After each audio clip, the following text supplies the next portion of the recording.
Որևէ անսպասելի բան չունենք, ամեն ինչ ընթանում է իր հունով, ինչպես որ գիտենք ի սկզբանե, 2 ամսով երկարացվեց կալանքը, սահմանափակվեց բնականաբար տեսակցությունները, միայն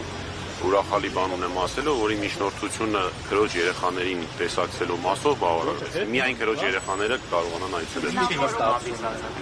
Դե որոշում, գիտեք, չեմ ստացել որոշումը, ընդհանրապես հրապարակվեց որոշումը 2-3 ժամվա մեջ պատրաստ կլինի, կվերցնենք, կարդանք, տեսնենք ինչ են գրել։ Իսկ գլանագիր հետ կապված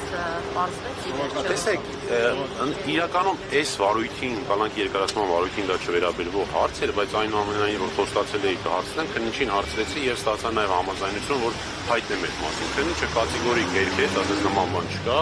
ոչ մի ապացույց չի կորել իրական վարույթ։ Ասում է թե այո, նա ասեցի կարող եմ հայտնել լրատվամիջոցները հարցնում են, ասեց այո, կարող եք, որտեղ խնդիր չի։ Տեսնել իսկապես։ Հիմա այս փուլում չենք կարող։ Դա երբ որ ըստ էության քննության ժամանակը, արդեն այդ ժամանակը տեսնենք։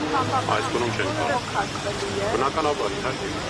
Բայց իրենք որոշումը ստանան։ Հա, դեպի ստանանք, որ իմանանք ինչ են գրել, որ իմանանք ինչը բողոքակ են գրել։ Անբավարար, իսկ ձեր կարծիքով, քանի որ նշում եք, որ որևէ հիմք չկա նրան կալանքի լավ պահելու, սրանով ինչ հարց է։ Սրանով շարունակում է եկեղեցու դեմ ճնշումները, սրանով շարունակում է Աշակ Սրբազանի նկատմամբ այս ամեն ինչ ինչ որ արվում էր, շատ վաղուց սկսված, այս ամեն ինչ։ Այսինքն թե լինի ազատության մեջ ինչ կլինի, սրանով եւ եթե անազատության մեջ էին։ Այդ հարցերը դիտակ ապօրինի անազատության մեջ պահողներին եւ նման հրաման տվողներին։